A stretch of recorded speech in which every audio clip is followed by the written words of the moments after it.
Good evening, folks. Welcome to another edition of A Drink with Charith.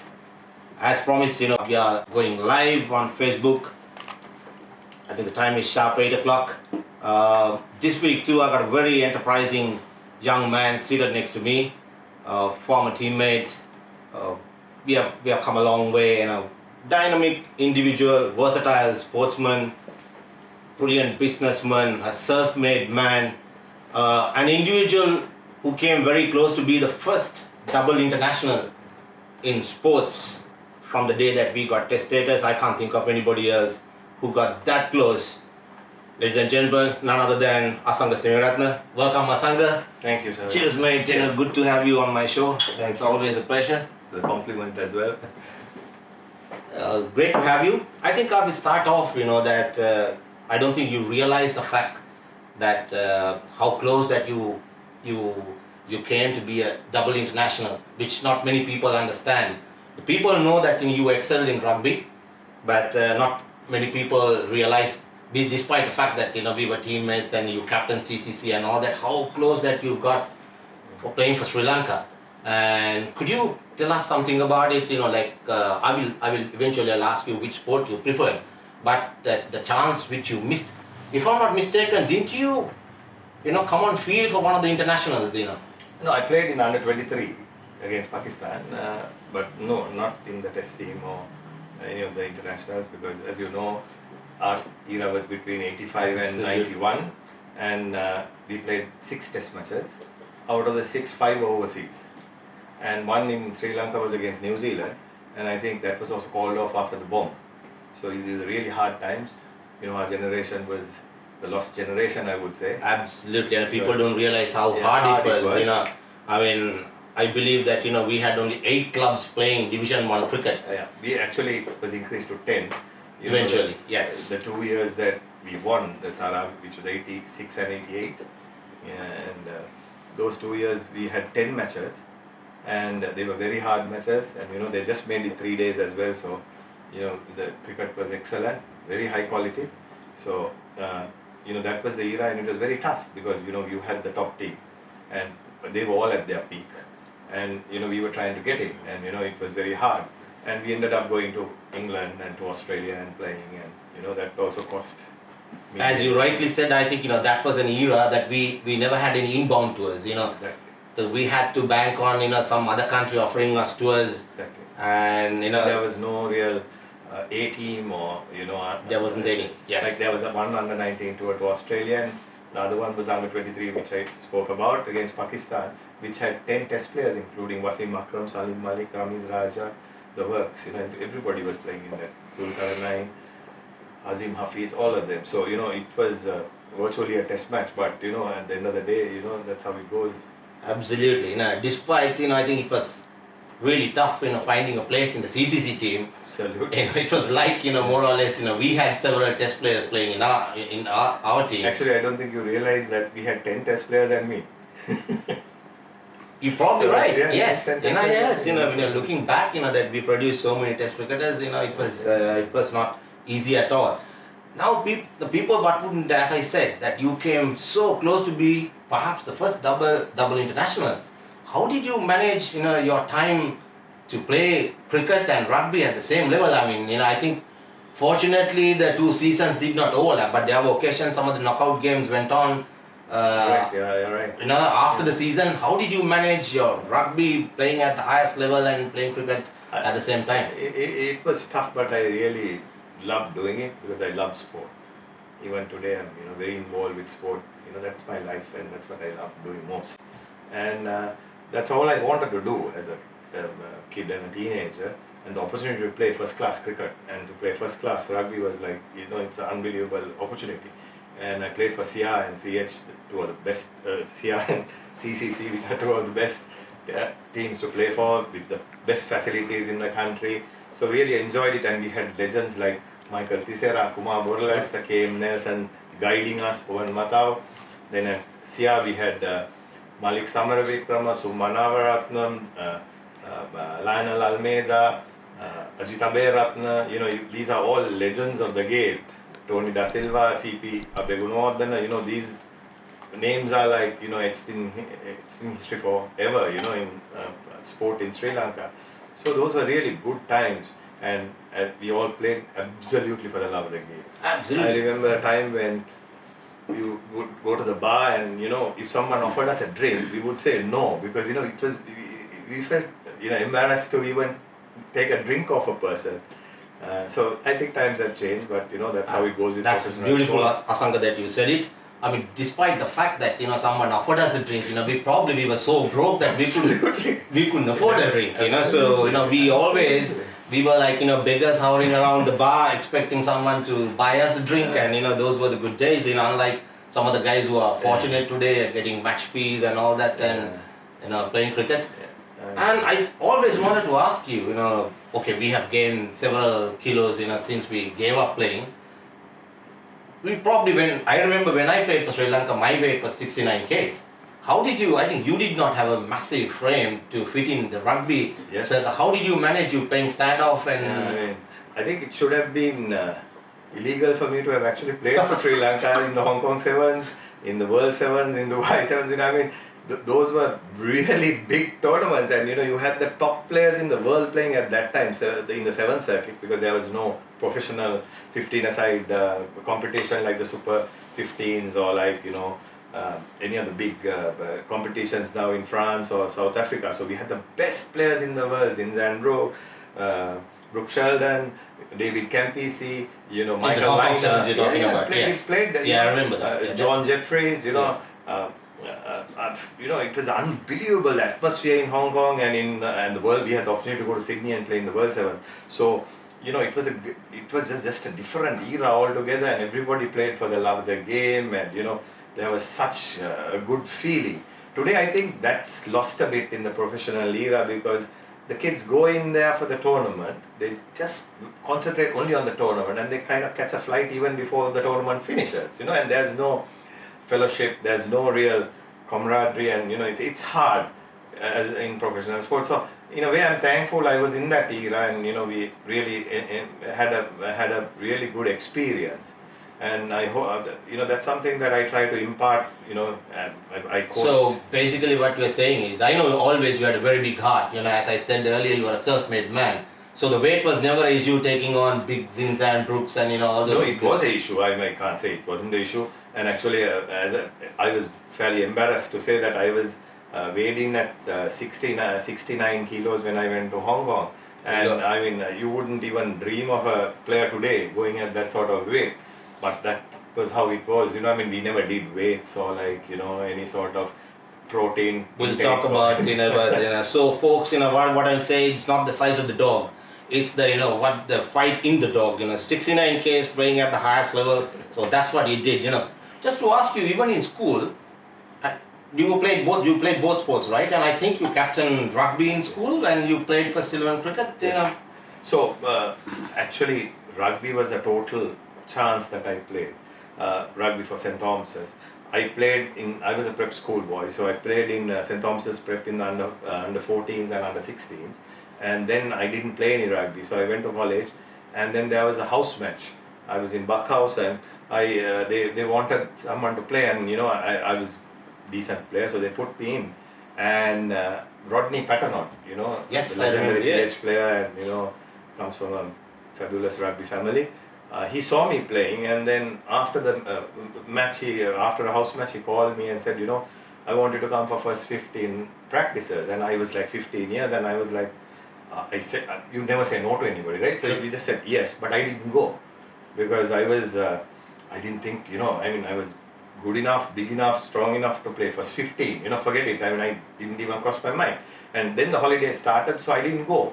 And then term started, and I was in the tuck shop on the first day and about to get my food when Viraj Idippili, the captain, and Christopher John walked in, and you know, they were like house cops at that time, so you know, bigger boys. I said, hey, why didn't you come for practices? So I said, you know, I don't have boots. And that's the truth, isn't it? I said, I don't have boots, and you know, okay, we'll get you a pair of boots. So then I said, okay. I said, I don't have a jersey and shorts, and you know, no, you have to come today. Today is Monday. So I said, okay. and I couldn't say no again, right? So I just went for training. So the first day I went in for the first 15, and the under 17s and the second 15s, they all trained together. And I was training, and suddenly they put me in the first team, right? These are the age of 15. Yeah, and I was like, okay, maybe they're just trying me out or something. Just didn't register, I just played, went home.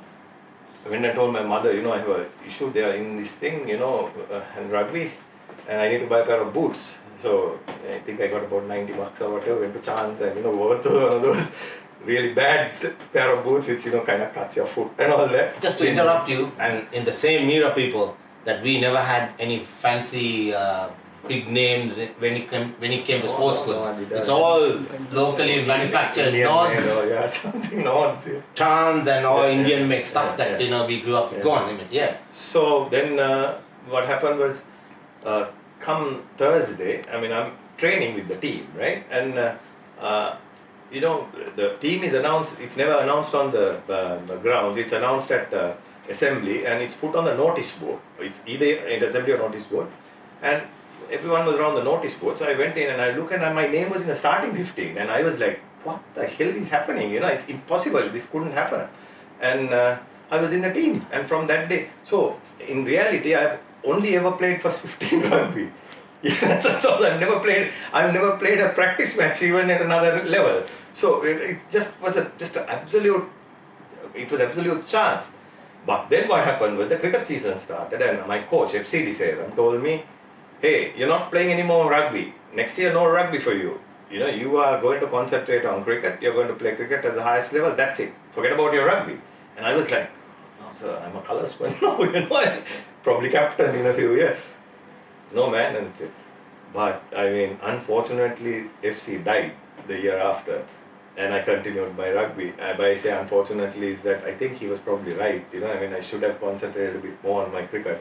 But, that's how it went, You were gifted. If I may recall, looking back, and you probably wouldn't train as much as I did, or you're like, it was just absolute talent. And if you look back at CCC, like you never scored when you were 300 for 4.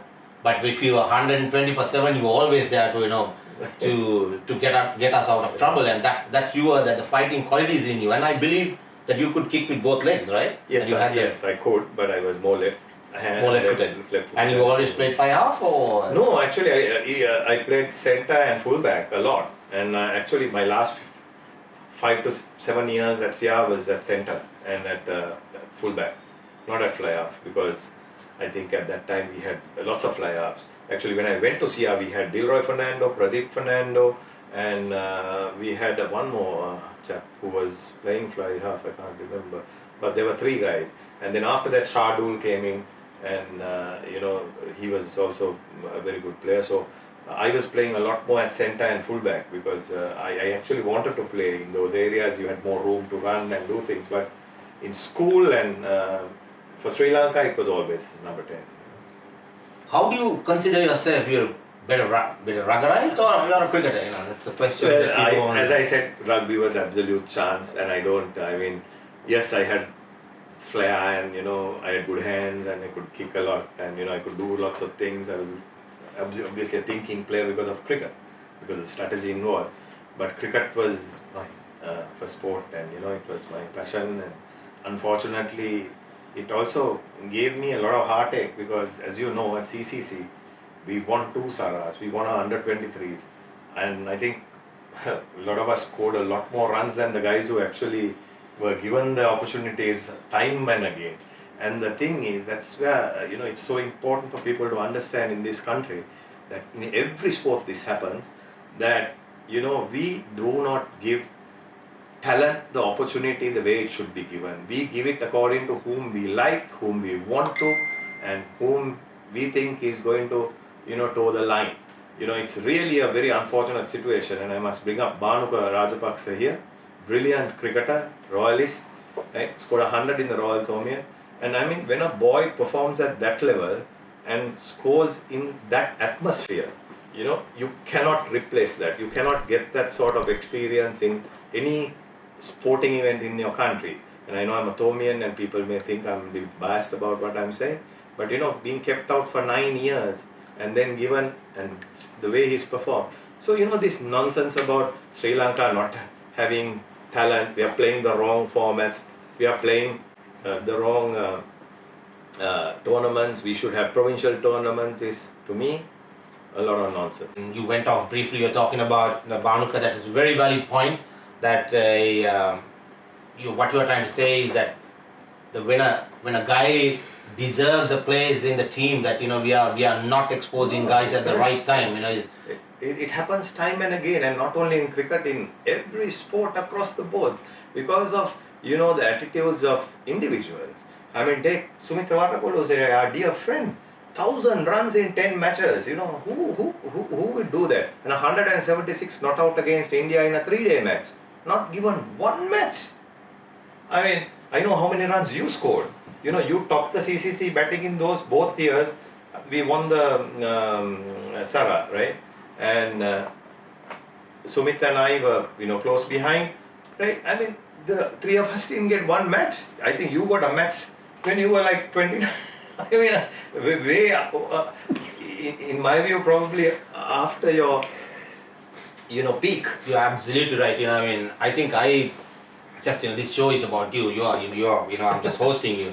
But to tell you, I came into the Sri Lanka team pool 1981. Yeah. As you rightly said, I played at the tail end of my career. I was like, I remember you playing when we had stopped playing. Absolutely. I was in two minds. I was like almost to hell with it. Yeah. I have had my share of cricket. Yeah. And I was about to hang my boots and I get a call and say, come play for Sri Lanka. And it was like, I think the selectors felt so sorry that, my persistence, that I carried on.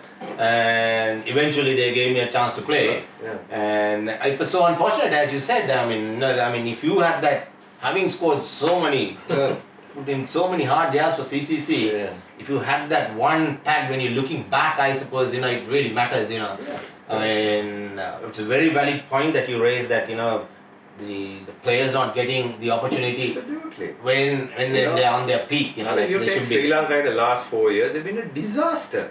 And we keep saying we don't have players and we keep playing the same guys. I mean, to average 20 or 30 at that level is nothing. I mean, you can edge and score 20 runs, and if you, I mean, at that level, because everybody has talent and, everybody is doing it. So unless you can step up and go above 40 or something, you're not considered I wouldn't consider you a, very good cricketer. And, I mean, it's crazy what's happening, I mean. True, that the time we played, I suppose, that we hung up, no sooner we, at the age of 30 or so, we thought, okay, we are the, Right, yeah. But the times have changed, and if you take the county circuit, you see the guys are still playing, they are more professional, as you said, the right nutrients going in, and, proper training, and the weights, and so all that, that's, it's a different era. Yeah. And so with, all that rugby background, Asanga, were you following the present the Rugby World Cup? What's happening? Yes. You were out of the country, but did you get a chance to follow what's happening? Absolutely, I've been watching most of the matches. By the way, did they show the matches in China? I understand you were in China last week. No, they didn't show the matches in China. Yeah. But obviously on the internet, you can follow the matches. And I'm hoping England wins. That's my call. But so all you All Blacks fans, there's another fellow Tommy supporter, the English supporter. We hope and pray, all you rugby pundits supporting All Blacks for I don't know what reason, that come Saturday you will learn your lesson anyway. Go ahead, sir. Well, I think the All Blacks are amazing. I mean, they don't get a side like that. But I also believe that they're due off day, so it depends. I mean, if they win, it's just unbelievable, and hats off. I really appreciate their rugby. I really love the country. But I also feel as a rugby supporter, you need change. You need people to share the trophy around. So that's one of the reasons. The only thing is the little bit of sports that we know, that the way they demolished the world number 2 ranked team, that's they looked almost amazing, invincible. Amazing athletes. It's just phenomenal. Like having played the game, to see them and the way they handle the ball and how they control the match, it's just so fabulous. Has the game evolved and like what you were Absolutely. playing and like the basics, has it Absolutely. changed? That What we played and what they're playing today are two different games ball games. altogether. I mean, we played 80-minute game and we played for 18 minutes. Today they are playing 35-40 minutes, and they are running harder, they are bigger, they are stronger. The rules have changed, the rules are, it's just so good, the rules. The game flows. We used to kick to touch and on a penalty and the other side gets the ball to throw in. All those little changes, the rucks, the mauls, you can't kill the ball. The game is at a different level altogether. It's a phenomenal sport at the moment. Do you still, I know that you did a lot of coaching back in St. Thomas's, and I think under your coaching you had some famous names. Yes. Coached by I've you. seen a question as well on my prodigies or like my charges as well. And actually, Charith, my coaching was at St. Thomas's was only like 2 or 3 years. Yes. But I did a lot more at SIA and Army. Army was a very good experience. I was going to ask you. In the middle of the war, and nobody was willing to even go into the Army compound. So it was really a very good experience, and we had a fabulous side. We did really well. We were very unfortunate. Runners up all 3 years to Kandy, but we beat Kandy. But we were unfortunately beaten in 1 or 2 other games. So that's all right. So you basically you enjoyed your stint, the coach and just St. Thomas's. Did you enjoy your stint at St. Thomas's? Yes, of course. I loved it. It was excellent. And St. Thomas's at that time, they refused to take any sort of imports or whatever they call it today, which I think is a good thing. I think boys deserve a scholarship, girls deserve a scholarship, and we should also look at bringing in children who have talent. But St. Thomas's, rightly or wrongly, were not willing to do it, and so because of that we struggled a bit. But 1 year we were runners up, another year we won the knockout. So it was a mixed bag. But I always, what I did was encourage the team to feature more and more younger players, so that by the time the team matures in the years, they had a lot of strength. So you have to have a mix. You can't have all very, very senior players. You want to mix the team. So those are the few things I did. And also you must make sure that the children enjoy the game. I think there's far too much overtraining now. They just kill the child, and after that the children don't want to participate in sport anymore. It's a very sad situation. We've got coaches who are doing it only for money, and they're going nuts. And with the principals, that mastering charges, they're all to be blamed, and they have to take responsibility, because a lot of kids are really badly injured, and they just give up the sport, and their experience altogether playing first 15, even first 11 cricket isn't as, it's not a good experience. It's it's a very hard and a very sort of sad experience. So sport is there to be enjoyed, and it's very important that the principals of the schools pick quality people as coaches. It's very important. It's not about winning the match. It's rubbish, winning a match, you learn a lot more by losing a match than actually winning a match, So we have to inculcate this in our society and in our sporting systems. And I must say that from the NOC, I'm now involved with the NOC, what we are trying to do is coach the coaches, The NOC is the National Olympic Committee. Right. We are in charge of 33 sports. It's not cricket is one way, is in it. But what we're trying to do now is get world-class coaches, world-class human beings to come and impart their knowledge and educate our coaches and our parents. That's a very important part. As you rightly said, if you take either cricket, rugby, football, I think perhaps we have the best infrastructure in the world when you take at the school level. We play all sports from under 12 to under 13, under 15, under 17s, but we do not produce world-class players when they come out of school. Besides that, as you rightly said that we have killed the child. He's neither a top sportsman or neither a top the human. I think it's a system that we have in place, isn't it? If you look at other countries, England, Australia, the kids don't play so much cricket, or they don't train as much as other kids do. They don't even have a proper system like we do. No, you're right. We have a world-class junior sporting program, but it's done wrongly. It's not, it doesn't produce the right results because there's so much of competition to win, and it's all about just win this match at any cost, and the parents are going nuts, the teachers are going nuts, everyone's just, they've lost the plot. So, we have to stem that, and that has to come from the top, the principal, the leaders in society, it's a really dangerous phenomenon. And also the other issue is that there's only 5% of our children in schools who are actually participating in a sport. This is a huge issue. It's a health issue, and it's a psychological issue. And unless we address these things and really promote sport in the right spirit, this country is in trouble altogether.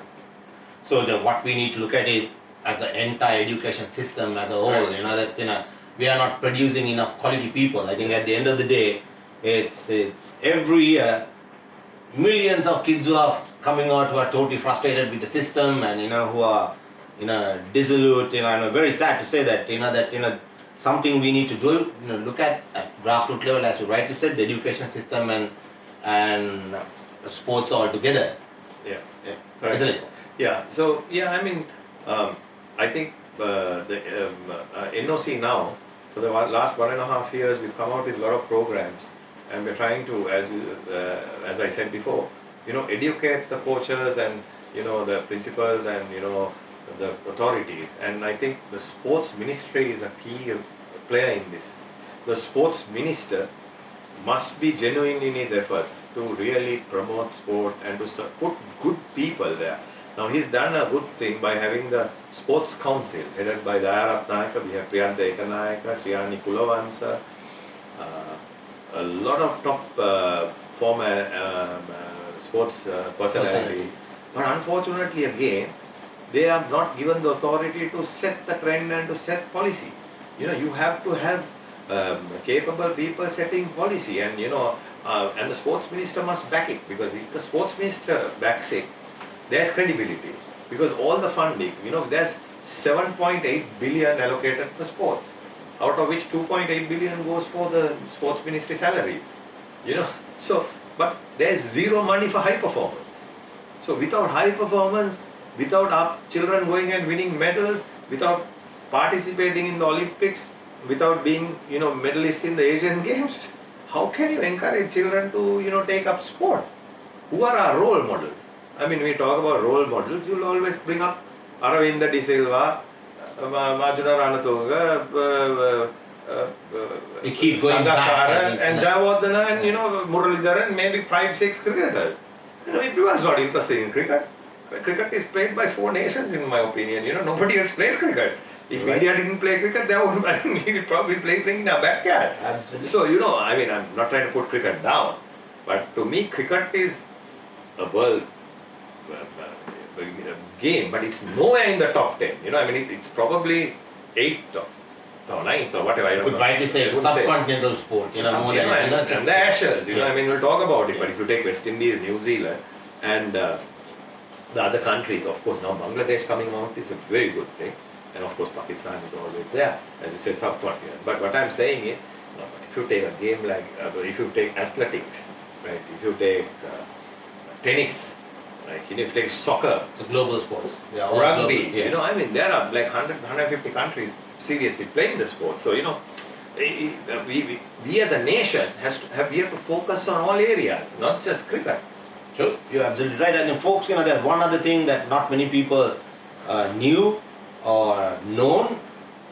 Correct me if I'm wrong, Asanga, that I remember that ICC headhunted you for the CEO post some time back. Am I right? Correct. It was before Richardson, right? Yeah. Yeah, I think just before Richardson took over the reins, and it was you whom they wanted. Yes. I think you had discussions with them. Yeah, they were to fly me to Dubai and do all that, but I decided against it because I was very involved with my company and what I was doing in Sri Lanka, and also my family.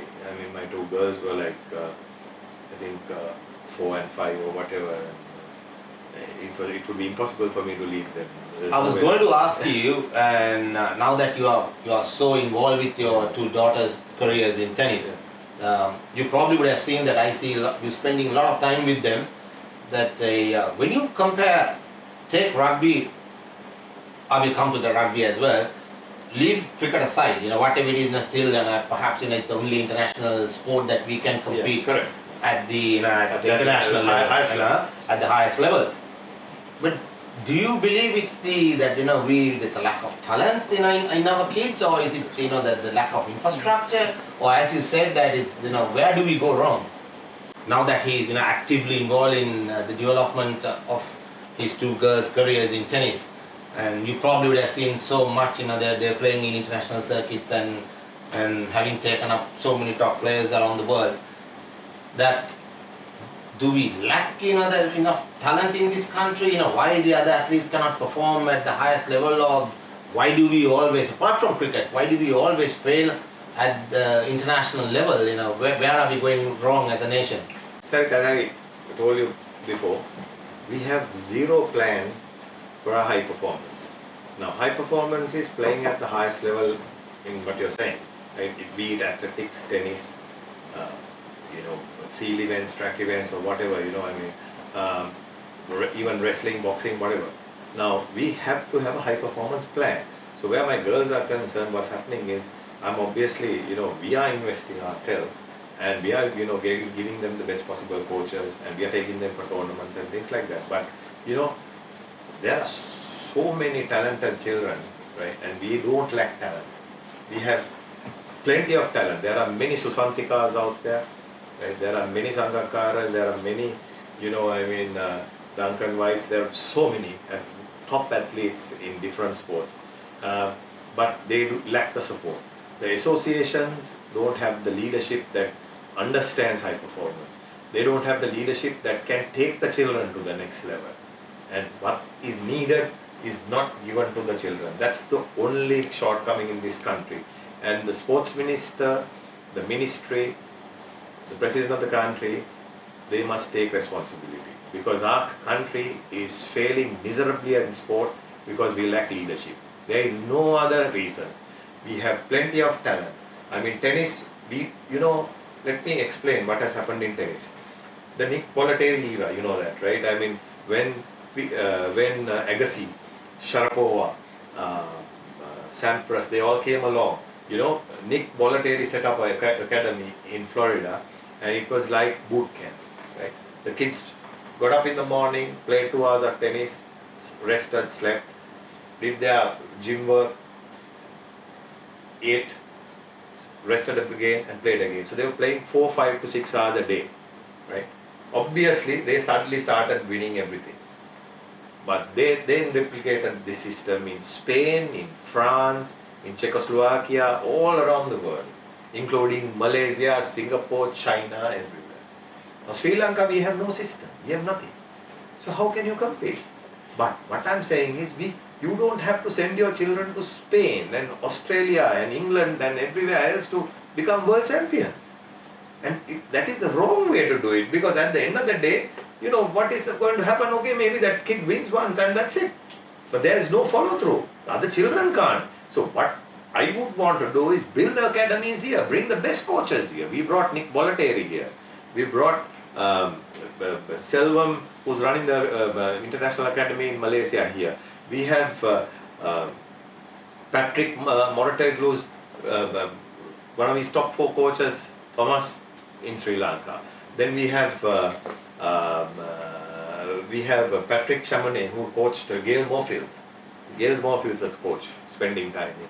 So we are getting the best coaches in the world here, and then we train our coaches, and then we have to get our children to do this. But another thing is our education system. It's, unbelievable, the pressure on the child for a grade 5 exam, for the O levels, and for the A levels.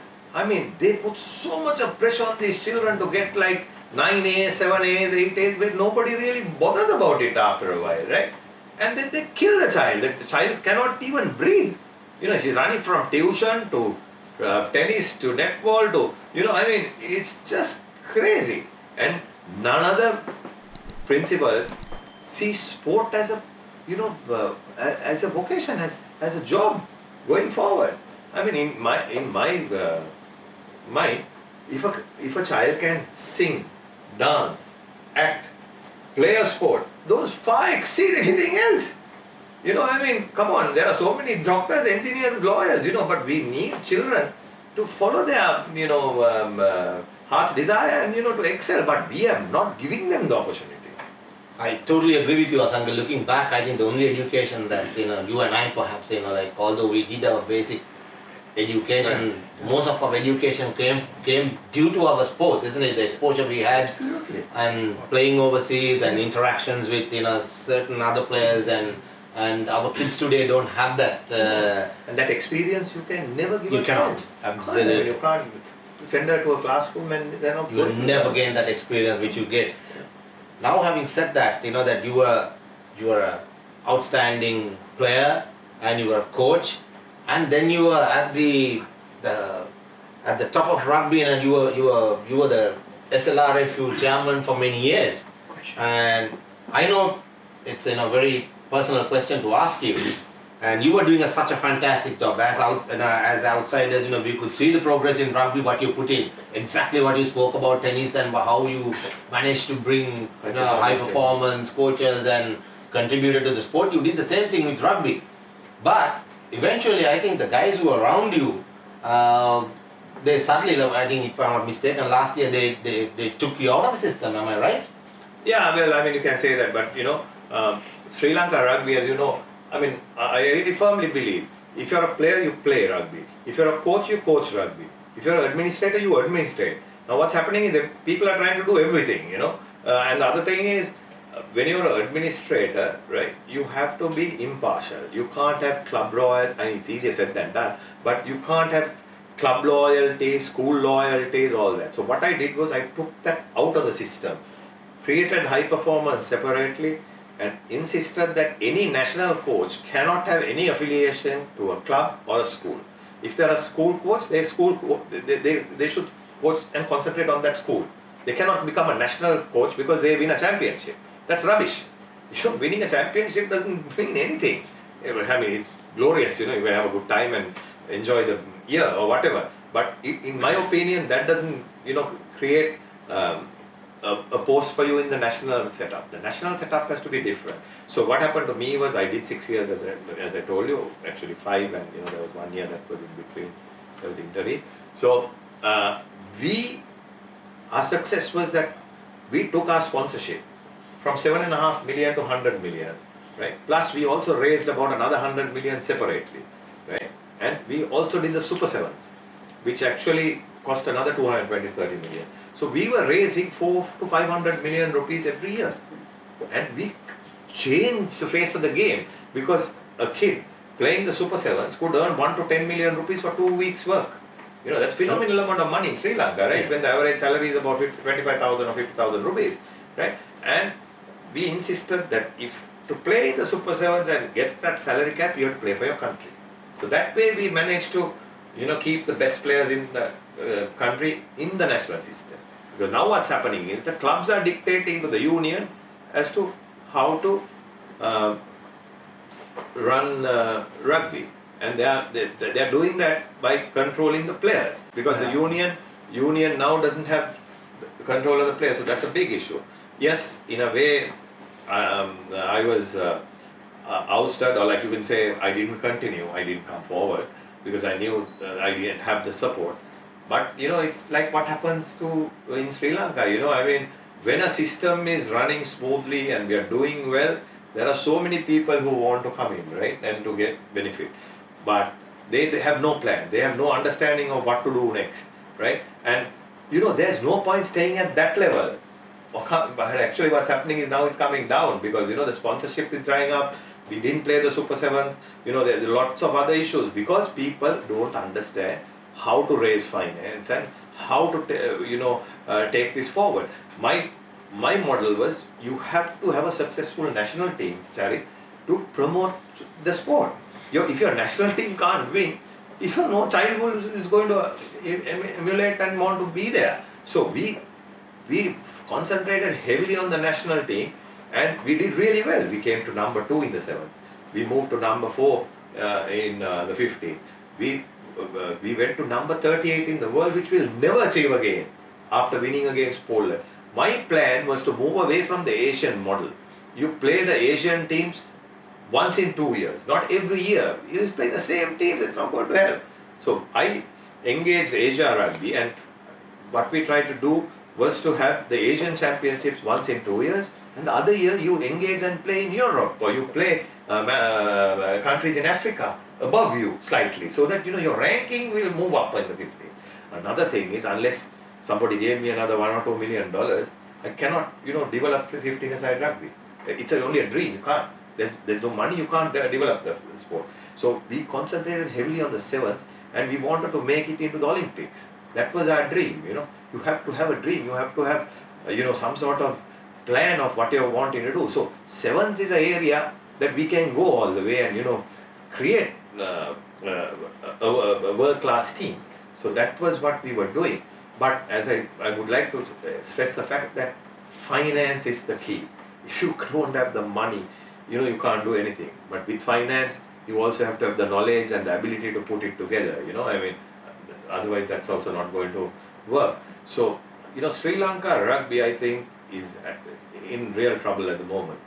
I believe it's going to have a real big there are going to be some really big issues coming in the next 4 to 5 years, because I can't see where the money is going to come from, and I can't see I really can't see the plan now going forward, as to what they are going to do, because the clubs are pulling all their players out.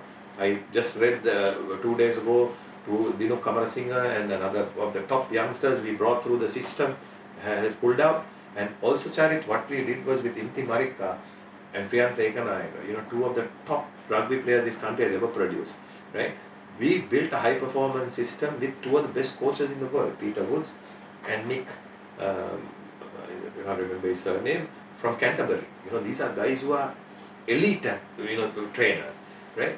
And if you take the trainers that I brought in, Phil Grinning, today coach of USA, right? Matt Turner, right? Coach, I think he's coaching Scotland or somewhere now. Then we had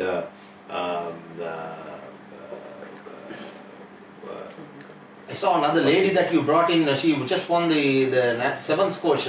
The New Zealand lady, what's her name? Cat. No, Kat Merchant was the English girl. She played for England, and Ben Collins. Ben Collins was the one of the world's best rugby players and coach of China and Singapore. So I mean, every name I'm saying, right, is like world class, and our children can look up to and learn from.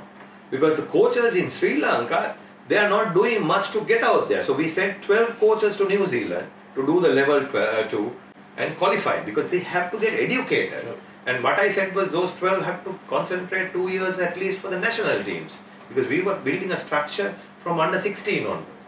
Unless you expose our children from the under 16 levels, we will never be able to be successful in the seniors. You can't just walk in and try and play international rugby or cricket or anything like that. You can't do that. It's impossible. Because other countries are different. If the other countries weren't preparing like this, they didn't have a system, Charith, we'll be world champions. Then, you're on a level playing field. But it's not a level playing field when those kids are playing from 14, 15, against the best teams, learning, and their coaches are learning more and more and imparting their knowledge to other kids and, sharing the knowledge. So it's a lot of work. You can't just turn up and try and run a union, association, and just because you played sport, just because you are in some club, it's really sad what's happening. Yes, it's Trevin Rodrigo. If you are listening in, mate, I think Asanga just answered all those questions you raised yesterday that you were asking. That what plans we have in place. I think Asanga sincerely tried to put so many structures and systems in place, but unfortunately, as he said, the man sets it up and someone else wants to just grab something that's already built and just say it's not working. Yeah, I won't say they were trying to grab or whatever, but they had different opinions and ideas. I mean, if you want to know, Trevin, what we were trying to do, we set up the Asian under 17s, under 18s, under 19s, under 20s, 7 aside. We won the under 18s. We were runners up in the under 20s. And we failed to send sides to both these tournaments this year. That's what we did this year. So I mean, where is the continuity, where is the plan, and how do you succeed? Our plan was to create under 16 onwards the teams to play national rugby, and we were very successful in doing that, and I've just been corrected. We actually won the under 20s as well, Charith, and under 18s at Asian level. But unfortunately, we didn't even participate this year, so that's a big issue. And we also brought in world-class coaches, and when you say world-class, real world-class coaches, whose names would be household names, and the level of knowledge that these chaps have, and the ladies who came across, Linda Itu, as you correctly said, she just won the most outstanding female athlete in New Zealand award in Auckland just a few days back. Then Catherine Merchant, another top English international who's won a World Cup. So that was the level of coaching that we brought in even for the women. And what we did was we also focused a lot on women's rugby. Because I feel that's the future. Women's rugby is the fastest growing sport in the world at the moment. And a way to attract spectators back to the matches in Sri Lanka, because I think we have a huge problem with attracting crowds in Sri Lanka now, not for the schools but for the club matches. And there are two reasons for this. One is that matches are played at 4 o'clock, and I don't think anybody can get leave on a regular basis to come and watch rugby at 4, and we have to move to 6:30 and play it under lights. The heat is another major factor. So and also today with TV and all the other apps and opportunities that children have to do different things, rugby has to be an event. It has to create atmosphere that people will want to visit the grounds and not just watch rugby, but they must have it should be a world-class entertainment event. True. So I mean, we have to focus on these areas and market the game properly, and bring in the finance. There you go, Charith. You heard from the horse's mouth. And there's another question by Adrian Thomas. Is asking the glory that we had. You were talking about the 80s at playing in Hong Kong Sevens, and the 90s at, if I'm not mistaken, I think we had the Asiad in Sri Lanka, where we played Japan. In 74, you mean? No. I'm talking in the 90s that, I think you probably would have played in the Premadas. I still remember watching Japan eventually. Oh, you're talking about 1990 Asia. Yes, that was the last one. And we played, I think, we were like, We were third. We came exactly. third. Yes. Where has rugby gone from there today, that where would you see ourselves in rugby? Well, I think if you take the last 6 years, I think we've achieved greater heights. But it's come down again this year. But when in 2012, we were placed 7th and 9th in the 7s and the 15s. We rose up to 2 and 4, as I said. So, I mean, that's a phenomenal effort, because unlike in the 90s, teams like even Singapore, Malaysia, Hong Kong, they're putting in millions of dollars. They are not just playing rugby for the love of the game anymore. So where is the money coming from? Monies are coming from sponsors, but is IRB putting any money? Are they giving us any assistance? IRB doesn't put any money. They only just give you about a £20,000 grant, but that is also documented, and it has to be used for specific purposes, like training coaches, and a program called Getting to Rugby, right. GRI, which is to introduce the game to the masses. I think Sri Lanka had 37,000 children, boys and girls, who got into rugby last year alone. So I mean, that is a successful program, but they don't give any money for your national team or the development of the sport in that sense. So you have to raise money. So I think the people who come into the associations, not just rugby, but all the associations, they must have the capacity to not just manage the sport, they must be able to raise funding, they must be able to understand high performance, they must be able to understand what the children need to in order to enjoy the game and make it fun. I mean, they have to have a lot of heart. So do you see a future for us in rugby that? Absolutely, because you see, rugby is here to stay. I think it's very well done at grassroots level, at school level, there's a lot of interest, But as I first pointed out, we can't go on creating players who are just like machines trying to win championships.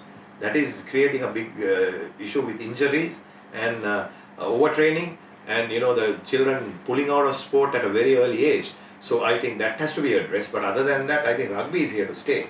But as I said, I really can't fathom out what Sri Lanka rugby is going to do in the next few years, because the plan doesn't seem to be clear to me at all. I know there are a couple of very good administrators still in Sri Lanka rugby, and one person, Rizli Ilyas and Nazim Mohammed, and a few of them are trying their best to streamline the sport and bring in funding and look at it in a very positive manner. But I don't know whether everybody is working together and whether we have the capacity to relaunch the Super Sevens and get back on track. Well, there you go, people. If you're listening in, all those rugby, the administrators and the rugby enthusiasts, listening out there, you heard it from the man himself. Who knows what the game is all about and what is best for the game. I hope, Asanga, I wish you all the very best. Coming, I hope to see you back in rugby, because because you are a guy. You are just not fly-by-night guy. You have come through the ranks. You've got the right credentials. You have been there, done that. And I hope everyone who's watching this program will agree with me that the Asanga will get back and hold the reins sooner than later. There are a few more questions, Asanga, and moving into is Mr. Thomas Vedamul Pille is asking that as a businessman, how have you been successful without much funding from the government the last few years? What you have gone through with the change of government and what repercussions you had, all the plans you had. You started a big business in the east, Anilana Hotels, and it's an interesting story how the name came up with the combination of the two girls, if I'm right. Correct, yeah. And we have big hopes and everything that country came to a standstill.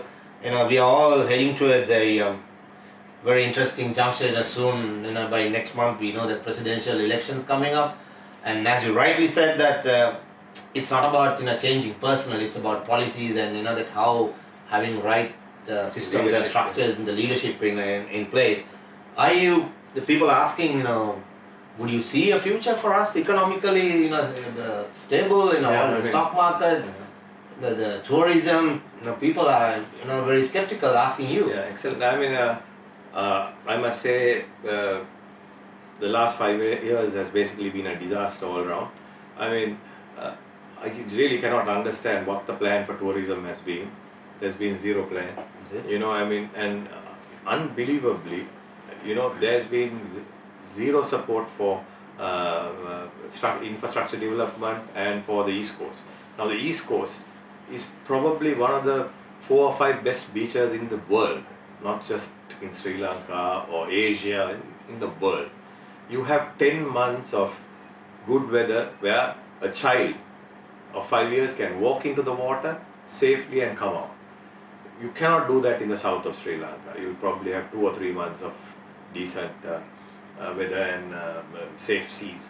And the landscape is unbelievably beautiful. And water sports, the opportunity to develop vast areas of property, but unfortunately nobody cares, and nobody, Charith, has been supportive of the people who went out there and invested. Yeah. Now when we went into Pasikuda, we were promised a resort atmosphere. We were promised a 2 billion investment into the area where now there's shrub and buses and people all over the place, and that was supposed to be a 2 billion development. So that's why we went and built hotels there. And we have Nilavali Beach, which is probably, as I said, one of the top 4 beaches in the world, with just one hotel that has been built in the last 30 years. This is Sri Lanka for you. And the tourism minister and the ministry are talking about developing tourism and having fairs and doing rubbish. What are they doing? And more and more becoming a hippie market, backpackers, $20, $30, $60 market. And we are saying, okay, numbers are up, numbers are down, numbers are sideways. What are these numbers? Who are the people who are coming into this country? I mean, what is the plan? And if you today go into a 5-star hotel or any restaurant or whatever, you will see empty seats. So, I mean, I don't have to explain where the economy is and what is happening. And I mean, I have really no understanding of what they are doing in the capital markets.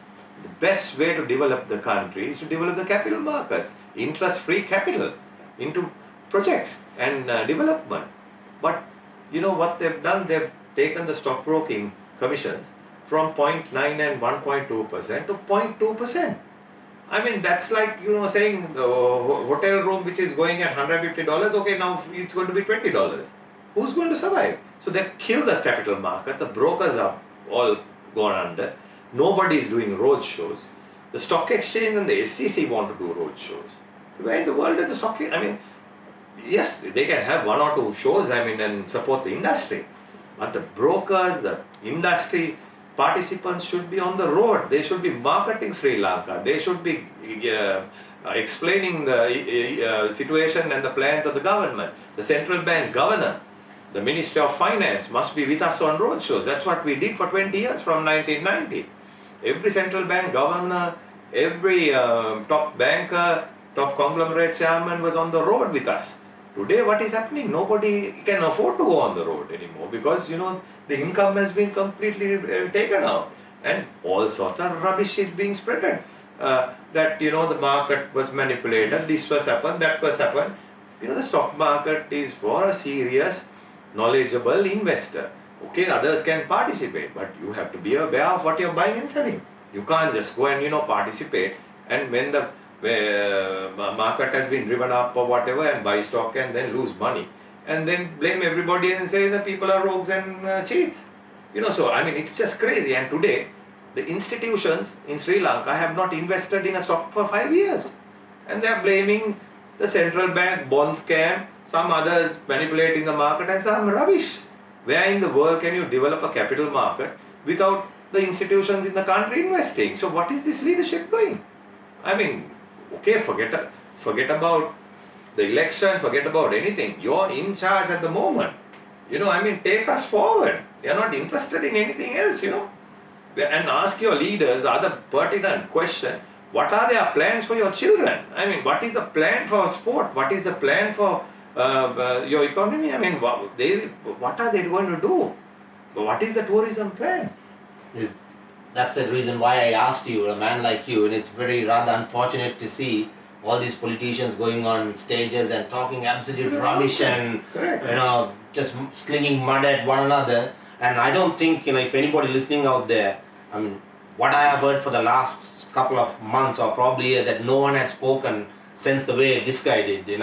I hope people listening out there take a cue off what Asanga says and do something right for our children.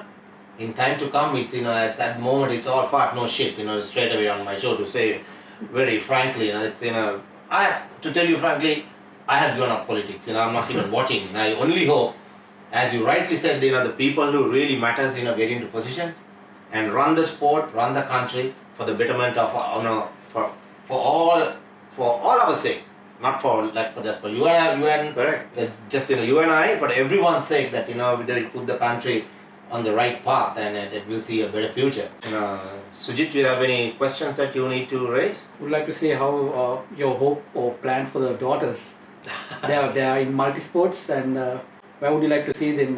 They excel in netball and tennis and they're ranked in Sri Lanka. And how do you see themselves picking up like daughters? I mean, I would love for them to continue their sport. But it is a decision that they will make once they are 18 or 19. I mean, we can take them till that stage and,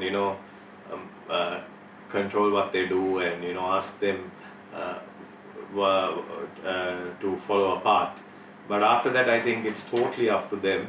And I must say that, we are not going to just pull back and say, you just do anything you want. But they should decide, because the issue here would be for me, because my 2 children are really good in their studies as well, so they're very good in their studies. And while that is a blessing, it's also a huge problem if you're trying to be a professional sportsman or woman. Because then when you have that option, And to me, that is the easy option, to study or to do something that is mainstream. But to be a professional sportsman at the highest level and to be a champion, that's completely different. So, yes, they have been at their level, but to take the next step is a huge commitment. It's a huge commitment. And in a sport like tennis, where you have 2 million girls playing in China alone, so it's a completely different ball game, and when you have an option of going into university and chilling out or whatever they do there, it's hard. But at the moment they are focused. They are pursuing sport, and they love what they do. But I think it's very important that they are doing multi-sport, because that keeps them fresh. Because tennis is a really tough game. To me, tennis is tougher than rugby, cricket, anything I've ever played, including golf. And it's so hard. And I was told that it was voted the toughest sport in the world by the Olympians at the last Olympics. Because you see, it's so mental. You're all alone. You don't have anyone coming and talking. You have to just, if the coach speaks, and you know what happened to Williams, right? Your points are deducted. So that's how hard it is. And you play, even if you win 6 love, you have to play for 2 hours or 1 hour, 1.5 hours, You have to warm up half an hour, 1 hour. You have to stretch after, warm down.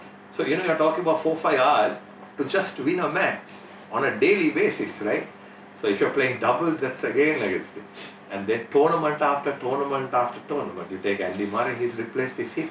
I mean, just imagine the pain and the, difficulty. So for my girls, I would love them to go out all the way, but it's up to them, It's a hard individual sport, and I noticed the girls have picked up netball as well, just like the father. So I don't know how they're going to decide between two, very taxing sports. As you said, one is an individual sport, other is a team sport. Correct. Both are very demanding. I must comment on netball. It was amazing. Ladies College has never won the nationals, and they won last week. And I think for the 2 girls, they said that was their greatest feat.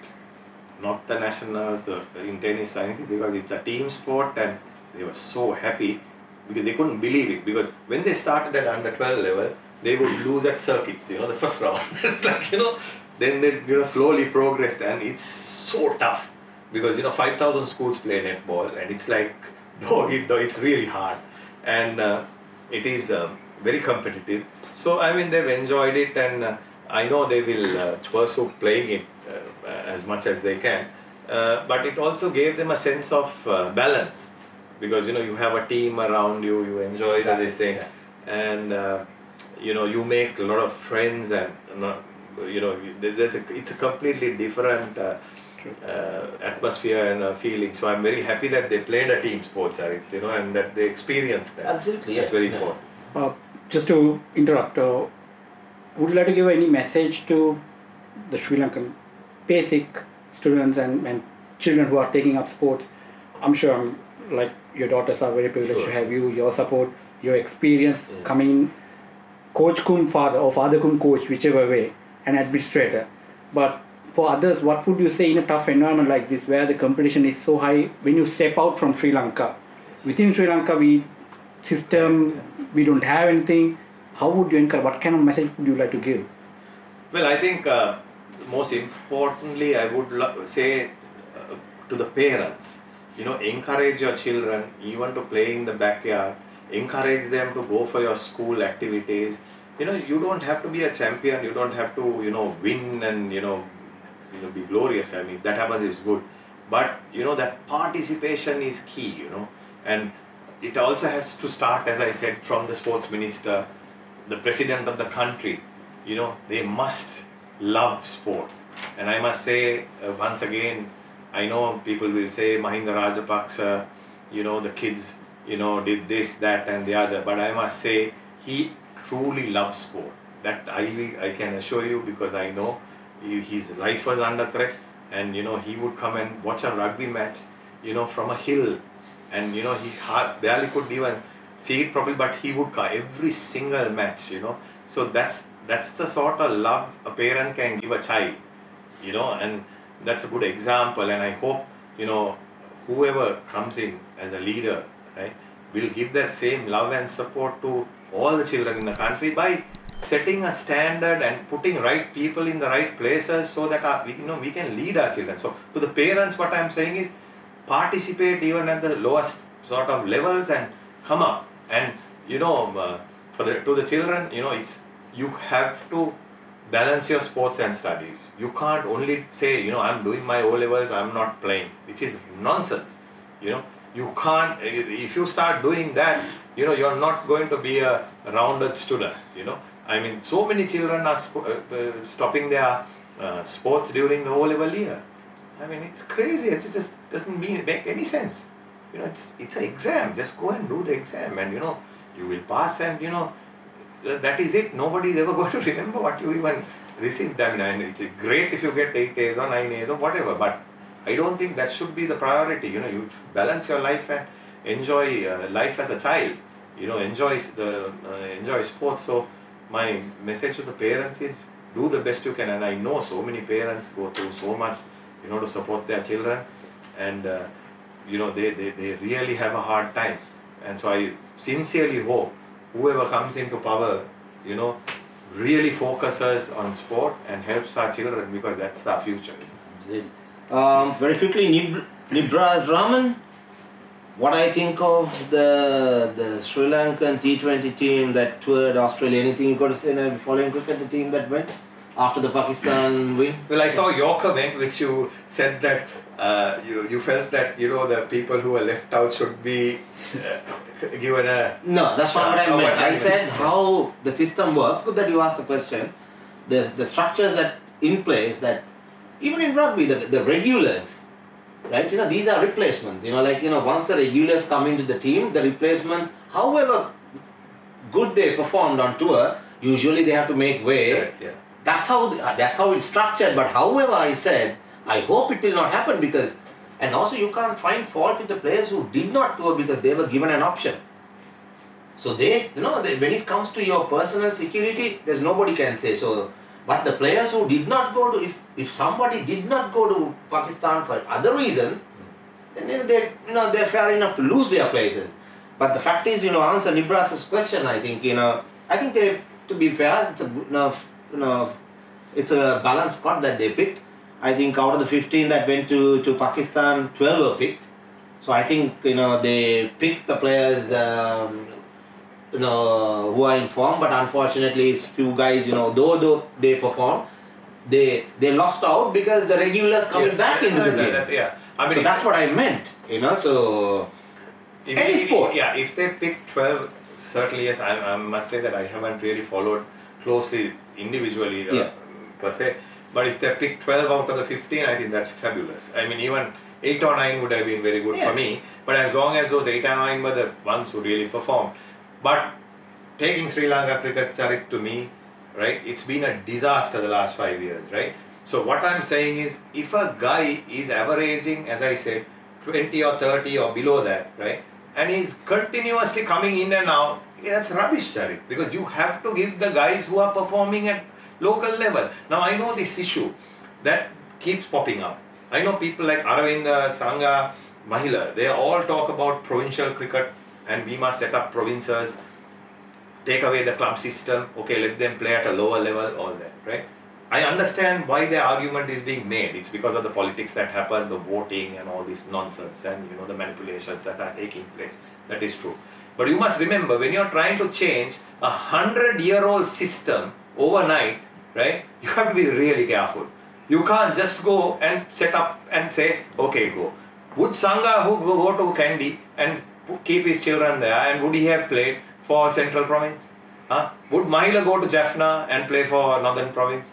Right? Those are the questions you must ask before you talk about changing a system that's been in place for 100 years. But what the change they should have done is taken the politics out of this, having 24 clubs trying to play first class cricket. We should have go back to our time where they played 10 or 12 and be firm. And the 10 or 12 have to have a cricket ground. You have to have a turf. You have to have the basic facilities to be a first class team. Whether it's around 4 clubs or whatever, that is my thinking. Then you build the provinces over a period of time. But for provincial cricket to work, it has to be like, a country has to develop. The province has to develop. People must want to live in that province. For instance, you can do that in Auckland, you can do that in Wellington, you can do that in Australia, in Melbourne, you can do it in this scene. But you can't do it in Sri Lanka, where nobody wants to live outside Colombo or Kandy or, And actually, we should focus on those 10 or 12 teams, bringing Kandy in, because Kandy always had a good team when we played. We can bring Gaul in. Gaul is there. Kurunegala is there, right? So like that, you pick those. Now, for instance, rightly or wrongly, Hambantota, right? I mean, it's there. So, create a team there. That's okay. Matara is a good place. But, Charith, thing is to change that system you're going back to, putting cronies in places. Because the cricket board will never put in a province a person they don't want. They'll put one of their catchers, and so the whole thing, goes back to square one. So it's another way of siphoning money out of the cricket board. It's never going to pay. There are enough first-class cricketers in Sri Lanka. Just pick them and, give them the opportunity. Absolutely right. So, gentlemen, I think, we had a very pleasant and a long evening, despite the breakdown in transmission, which we apologize very much to our listeners. Thank you very much for joining. I can see so many, including Stefan Anthony, listening to us. So many of our mates, been watching.